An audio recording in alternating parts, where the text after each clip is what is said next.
ఒక ప్రధానమైనటువంటి అంశం విషయాన్ని ప్రస్తావించదలుచుకున్నాను. ప్రజాస్వామ్యం అంటే ప్రజల కోసమని, ప్రజల చేత అని, by the people, of the people, for the people గా ప్రజాస్వామ్యాన్ని అభివర్ణిస్తారు. కానీ మన రాష్ట్రాల్లో ఉన్నటువంటి యొక్క కాంగ్రెస్ ప్రభుత్వం కమిషన్ల కోసం, కమిషన్ల చేత, కమిషన్ల పాలనలాగా నడుస్తున్నటువంటి ఒక అంశాన్ని నేను ఈ సందర్భంగా ప్రస్తావిస్తున్నా. రేషన్ కార్డులలో పేర్లు చేర్పించాలంటే కూడా కమిషనే, ఇందిరమ్మ ఇల్లు రావాలంటే కూడా కమిషనే, కాంట్రాక్టర్లకు బిల్లు చెల్లించాలంటే కూడా కమిషనే. పాలన మొత్తం కూడా కమిషన్ల మయమైంది అని అనటానికి అనేక ఉదాహరణలు రోజు రోజుకి సామాజిక మాధ్యమాల్లో, పత్రికల్లో, ప్రచార సాధనల్లో కొట్టొచ్చినట్టు కనబడుతున్నటువంటి ఒక దృశ్యాలు. ఇది ఒక వైపున. మరొక వైపున అసలు ఈ కమిషన్ల కోసమే ఉన్నామన్నట్టుగా సెక్రటేరియట్ దగ్గర కూడా బిల్లుల కోసం కాంట్రాక్టర్లు ఏ రకంగా బైఠాయించారన్న విషయం కూడా బయటకు వచ్చింది. జిహెచ్ఎంసీ యొక్క ఆవరణలో కూడా కమిషన్ల కోసమే ఉన్నామన్నట్టుగా ఏ రకంగా వార్తలు వచ్చాయో కూడా మనం చూసాం. ప్రతినిత్యం అధికారులని ఏసీబీలు పట్టుకుంటున్నటువంటి ఒక సమయంలో కమిషన్లు తీసుకుంటూ పట్టుబడుతున్నటువంటి దృశ్యాలే బయటకు వస్తున్నాయి. పాలన మొత్తం కమిషన్ మయమైపోయింది. పరిపాలన మొత్తం కమిషన్ల కోసమే అన్నట్టుగా నడుస్తూ ఉంది. కమిషన్ల చేతనే ఏదన్నా మేము చేయగలుగుతాం అన్నట్టుగా కూడా ప్రభుత్వం వ్యవహారం చేస్తూ ఉంది. ఇది నడుస్తున్నటువంటి ఒక చరిత్రలో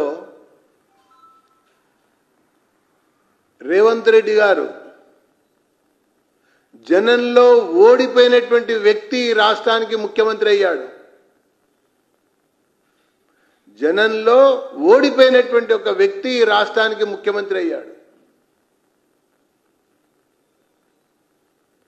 బెయిల్ మీద ఉన్నటువంటి వ్యక్తి, విచారణని ఎదుర్కొంటున్నటువంటి ఒక వ్యక్తి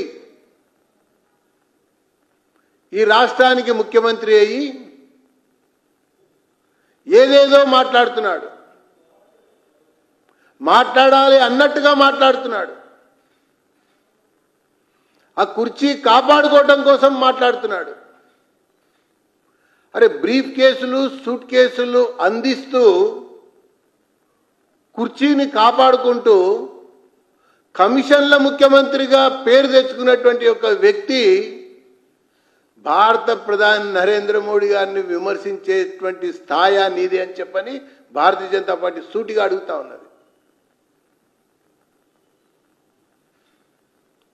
ఓటుకి నోటు కేసులో రెడ్ హ్యాండెడ్గా పట్టుబడి బెయిల్ మీద ఉన్నటువంటి ఒక వ్యక్తి, ఈ బెయిల్ మీద ఉన్నటువంటి వ్యక్తికి బాసటగా ఎవరున్నారంటే మరో బెయిల్ మీద ఉన్నటువంటి ఒక రాహుల్ ఈయనకి అండగా ఉన్నట్టుగా చెప్పుకుంటూ వచ్చాడు. ఆయనకి బ్రీఫ్ కేసులు, సూట్ కేసులు అందిస్తేనే ఈయనకి అండ. అదే వీళ్ళ యొక్క కమిషన్ల యొక్క పాలన నడుస్తున్నది అని చెప్పని నేను పేర్కొంటూ, ముమ్మాటికి ఆ ఓటుకి నోటు కేసులో కవిత కోసం ఆ రోజు కేసీఆర్ ఈ రేవంత్ రెడ్డిని కాపాడాడు. ఆ ఓటుకు నోటు కేసులో కవిత కోసం ఈ కేసీఆర్ ఆ రేవంత్ రెడ్డిని కాపాడాడు. ఇప్పుడు మళ్ళీ క్విట్ ప్రో కో లాగా కవిత కోసం ఈ రేవంత్ కేసీఆర్ని కాపాడటానికి ప్రయత్నం చేస్తా ఉన్నాడు. ఆ క్విట్ ప్రో కోలో భాగంగా కవిత కోసం ఈ రేవంత్ కేసీఆర్ని కాపాడటానికి ప్రయత్నం చేస్తా ఉన్నాడు. అందుకనే దాంట్లో భాగంగానే రేవంత్ వేసినటువంటి ప్లాన్లో ఇప్పుడు కవిత నడుస్తూ ఉంది. అప్పుడు కవిత వేసినటువంటి గీసిన గీతలో రేవంత్ నడుస్తూ ముందుకెళ్ళాడు. అప్పుడు జరిగిన చరిత్ర ఇప్పుడు జరుగుతున్నటువంటి చరిత్రని తెలియజేస్తూ ఈయనట మోడీ గారిని ఓడగొడతాడట. ఈయన మాట్లాడుతున్నటువంటి మాటలు, నువ్వే మా పార్టీ యొక్క నాయకుడి చేతిలో చావు దెబ్బ తిని ఘోరంగా ఓడి ఇంట కూర్చున్నటువంటి పరిస్థితిలో ఉన్నటువంటి స్థితి నీది. నువ్వా మమ్మల్ని ఓడగొట్టడానికి నువ్వు వచ్చేది? నీకు రోజులు దగ్గర పడ్డాయి మిస్టర్ రేవంత్, గుర్తుపెట్టుకో. నీకు రోజులు దగ్గర పడ్డాయి. ఇంకా నెలలు లెక్క పెట్టుకోవాలి నీ ముఖ్యమంత్రిలో ఉండేది కాలం విషయంలో.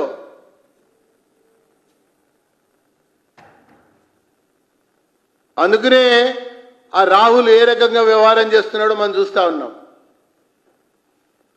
మళ్ళా సార్వత్రిక ఎన్నికలు 5 సంవత్సరాల కాలంకి వస్తాయి. దాంట్లో 2 సంవత్సరాలు పూర్తయింది అనుకుందాం. సంవత్సరం ఉన్నారనా పార్లమెంటు పూర్తయింది, సంవత్సరం దాటింది. కానీ నీ యొక్క పదవి 20 నెలలు దాటింది. నెలలు గుర్తుపెట్టుకో, నిన్ను ఇంటికి పంపించడం ఖాయమని చెప్పని నేను ఈ సందర్భంగా తెలియజేస్తా ఉన్నా.